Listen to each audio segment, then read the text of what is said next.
A ver, por un lado, ayer se ratificó que después de la Navidad, el viernes, va a haber sesión en el Senado, un día bastante inusual, un viernes después de Navidad, para tratar de avanzar con el presupuesto. Con tal de tener el presupuesto antes de Año Nuevo, Milei parece resignado a que quede sin el capítulo por el cual iba a derogar las leyes de financiamiento universitario, la ley de emergencia en materia de discapacidad. Ayer un juez, por un amparo, sacó una resolución que lo obliga a Milei a aplicar y asignar de manera inmediata las partidas para esto. Pero claro, nos contaba recién David Cayón que hay por lo menos 2 senadores radicales muy ligados a las universidades, las provincias a las cuales vienen, una de Corrientes, otra de la provincia de Buenos Aires, que advirtieron que este presupuesto lo que hace es consolidar el recorte feroz que viene sufriendo no solo la Administración Pública Nacional desde que asumió Milei, sino particularmente la ciencia y la educación. Hace un ratito escuchábamos el audio de la vicedecana de Ciencias Exactas de la UBA que decía que con 50 millones de dólares alcanzarían para garantizar un funcionamiento mínimo de la ciencia y que el gobierno se niega a hacer eso cuando compra aviones F-16 por 300 millones de dólares o le da una dispensa de pagar retenciones a las cerealeras por 1.500 millones de dólares para juntar los dólares que quería antes de las elecciones. Valeria Levy es la que decía eso. Entonces, bueno, la cuestión es que como lo que hace la ley de presupuesto es derogar las obligaciones que surgen de la ley de educación y la ley de ciencia que establecían pisos mínimos y crecientes en teoría de la inversión del Estado en estos rubros, hay un tema ahí donde, bueno, hay que ver si el Senado no junta el número suficiente como para tratar de introducir algún cambio en ese capítulo. El gobierno no quiere saber nada, no solamente porque ajusta y no quiere invertir en ciencia y educación, sino porque eso significaría que el proyecto vuelva a la Cámara de Diputados y eso demoraría el trámite. De todas maneras, por las dudas, lo que me contaba recién David es que Martín Menem le dijo a los diputados que tienen que estar disponibles por si los primeros días o después de la Navidad los necesitan para volver a sesionar. Eso es lo que tiene que ver con la discusión de este último tramo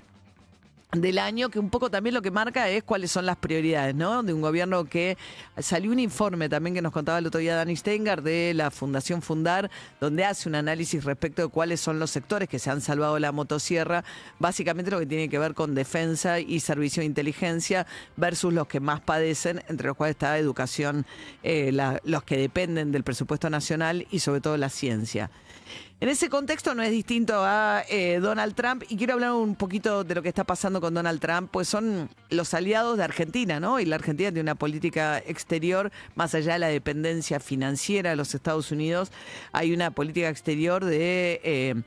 seguidismo absoluto al posicionamiento de los Estados Unidos en el mundo, en un momento muy controversial de la prepotencia que exhibe Donald Trump en el mundo desde Groenlandia, que pretende apropiarse de Groenlandia como la amenaza sobre Venezuela. Que más allá de que efectivamente Maduro es un dictador, hay cuestiones muy perturbadoras de lo que está pasando con Trump en Estados Unidos, no solo con la falta de respeto a la normativa internacional, de lo que sería incluso la aplicación de, no sé, si le quiere declarar la guerra a Venezuela, tiene que pasar por el Congreso, si va a hundir lanchas porque dicen que llevan drogas, si hay sobrevivientes, ni en la guerra se mata a los sobrevivientes de la manera en que ejecutaron a los sobrevivientes de estas situaciones en las filmaciones que mostró el propio Ministerio de Defensa de los Estados Unidos. Pero lo que está pasando es que hay una embestida feroz estoy escuchando un ruido raro, hay una embestida feroz sobre la prensa por parte del gobierno de Donald Trump, pero como no se ha visto nunca en la historia de la democracia de Estados Unidos. Les voy a contar la historia de CBS. CBS es una de las cadenas, es como si fuese, qué sé yo, Canal 13 en Argentina, que forma parte de Paramount. Paramount era una compañía que se vendió a Skydance, que es otra compañía, que es una productora de cine originalmente fundada por el hijo de un magnate de Silicon Valley, del fundador de Oracle, muy cercano a Donald Trump. Este jovencito Ellison, que había hecho algunas películas algunas películas en Hollywood, la cuestión es que se compra Paramount, con lo cual venía en ese paquete CBS, para lo cual necesitaba de la aprobación de Donald Trump. Mientras esto ocurría, empezaron a darle los favores de las cosas que Trump quería o que le molestaban. Dentro de la cadena CBS, que como les digo, pónganle Canal 13, cualquiera de los canales de una época en que la televisión abierta era más fuerte, pero sigue teniendo mucha presencia, porque además tiene muchas repetidoras en los distintos estados de los Estados Unidos. La cuestión es que Paramount tiene CBS y CBS tiene uno de los programas más tradicionales y más importantes del periodismo de los Estados Unidos, que es 60 Minutos, que es los domingos. Estados Unidos tiene una tradición de que el domingo a la mañana hay programas políticos, los domingos a la noche está 60 Minutes, que tiene mucha audiencia, que es como si dijeran, no sé si se acuerdan alguno de lo que eran, no sé, los informes de Telenoche Investiga en su momento. Un poco tiene informes que son muy potentes en materia periodística hace décadas. Y algunos de los periodistas más prestigiosos de la televisión norteamericana son los corresponsales que elaboran y presentan esos informes. La cuestión es que cuando Donald Trump lo primero que hace antes de tenía que aprobar la compra de Skydance de Paramount, que incluía CBS, primero le mete un juicio a 60 Minutos diciendo que habían sido injustos porque habían editado una entrevista con Kamala Harris, que había sido su rival en las últimas elecciones, de manera tal de favorecerla. Entonces le pagaron $16 millones para llegar a un acuerdo, justo cuando todavía no había hecho la aprobación que necesitaban de las autoridades regulatorias de esta compra. Luego, a Donald Trump le molestan muchísimo los late night shows, que son estos suerte de cómicos, pero que tienen unos equipos. Es un poquito como lo que hace Pergolini hoy en Canal 13, que es ese monólogo inicial donde trabajan un montón de guionistas con la actualidad y que son muy ácidos, muy irónicos y suelen ser muy críticos del poder de turno, pero también de Donald Trump. La cuestión es que Stephen Colbert cada una de las cadenas tiene su conductor de los late night shows. Uno de los más clásicos es justamente el de CBS, y justo antes de que aprobara la fusión las autoridades norteamericanas a instancias de Donald Trump, se anunció que a partir del año que viene Stephen Colbert no va a tener más ese programa. Hoy mismo sale Trump pidiendo que echen a todas las cadenas tienen que echar a los conductores de los late nights, porque dice él que son muy anti-Trump, que le hacen mal a Estados Unidos, y además dice y amenaza con quitarle la licencia a los canales de televisión si mantienen esos programas al aire. Esto es como si fuese el ENACOM o el CONFER antiguamente,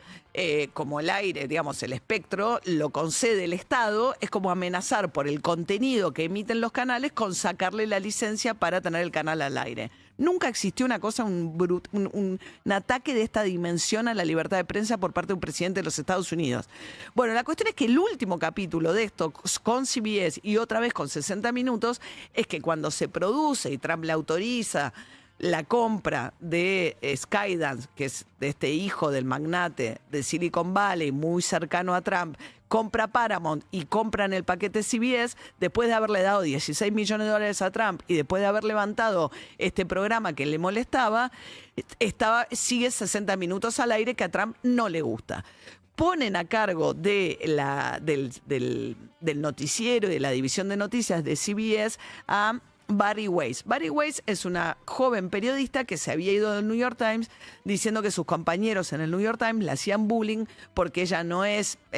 progre, no comparte los valores del New York Times, que combate mucho a Trump, diciendo que Trump es un peligro para la presidencia, para la democracia de los Estados Unidos, y ella dice que le hacían bullying por eso. Se fue y armó un medio muy exitoso. Entonces, cuando compran finalmente CBS, la ponen a ella a cargo de la división de noticias. Y estaba todo el mundo expectante en el mundo del periodismo norteamericano cómo va a ser ese encuentro entre 60 Minutos, donde son periodistas de mucha trayectoria y que además imponen agenda con sus informes y demás, cómo iba a ser ese encuentro con la llegada de esta nueva jefa que era Bari Weiss. Bueno, acaba de haber un episodio gravísimo, que es que después de que un informe se aprobara dentro de los procedimientos, porque las cadenas tienen todos unos procedimientos que pasa por el departamento de legales, pasa por un departamento que ve si cumple con los requerimientos de lo que son los códigos de conducta del medio, qué sé yo, había pasado todos los filtros, un informe vinculado a la deportación masiva de inmigrantes venezolanos de los Estados Unidos, que Trump los metió en un avión y los mandó a las cárceles de Bukele en El Salvador, sin ningún tipo de derecho al proceso. Dijo, estos son todos integrantes del Tren de Aragua, que es un grupo narco, criminal, y GTC son todos integrantes del Tren de Aragua, se van hace un convenio con Bukele en El Salvador y lo manda a esas cárceles horribles donde están todos arrodillados en condiciones, según todos los organismos de derechos humanos, infrahumanas en las cárceles de Bukele en El Salvador. Y además dice, y una vez que están en El Salvador ya no son mi responsabilidad porque están fuera del territorio norteamericano. Después unos jueces en Estados Unidos le dijeron a Trump que no puede hacer eso, que no puede. Además, la mayoría de los que deportó no tenían antecedentes criminales, La cuestión es que una de las reporteras de mayor prestigio, de 60 Minutos, se pone a hacer un informe sobre este tema. Y logra entrevistar a algunos de los deportados, uno de los cuales es un estudiante venezolano que lo meten en esta cárcel y ahora después finalmente lo sacaron y está en Colombia. Y él contaba en este informe cómo lo trataron en la cárcel en El Salvador. Cuando llegamos ahí, el director de esta cárcel nos estaba hablando. Lo que nos dijo el director de la cárcel al llegar a la cárcel es que nunca más íbamos a ver la luz del día. El día ni la de la noche. Bienvenidos al infierno, nos dijo. Le dijeron, ¿ustedes creyeron que iban a morir ahí adentro? Le dijo, mira, la verdad es que yo creía ya que era un walking dead, un muerto ambulante viviendo en esas condiciones. Me analizaron.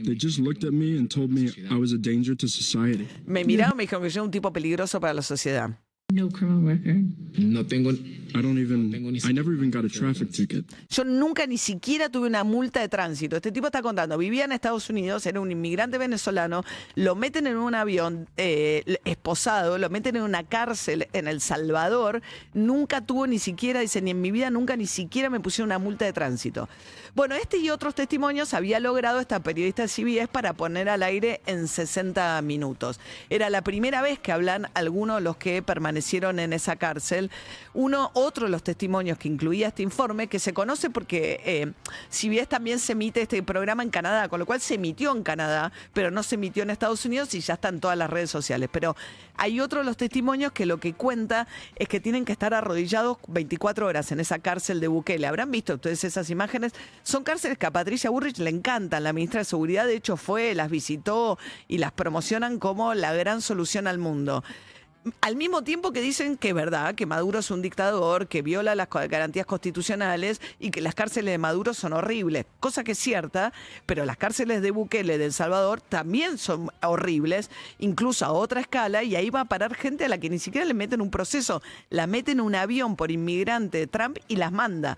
La cuestión es que otro de los testimonios lo que contaba es que a los que no logran estar arrodillados las 24 horas, porque es una posición muy incómoda, las mandan a una especie de sala oscura donde directamente van y los aporrean cada 2 por 3. Bueno, este informe, que lo que mostraba era esto que está haciendo Trump con los inmigrantes ilegales y el acuerdo que tiene con Bukele para mandarle a esas cárceles gente que levanta y que deporta sin ni siquiera darle una derecho a una audiencia de defensa en los Estados Unidos, este informe Trump, por algún motivo rarísimo, no se emitió. La cadena CBS acaba de decir que lo van a revisar, que había un procedimiento, todo esto porque la Casa Blanca no había querido comentar sobre el contenido. Como ocurre dentro de las prácticas buenas del periodismo, cuando tenés estas cuestiones, llamás y preguntás al funcionario que va a quedar afectado por aquello que estás diciendo, qué opina, si tiene algo para decir o qué sé yo, para incluir esa opinión también. Así se enteró la Casa Blanca que estaba por salir este informe al aire y curiosamente en un caso de censura inaudito, pero más vinculado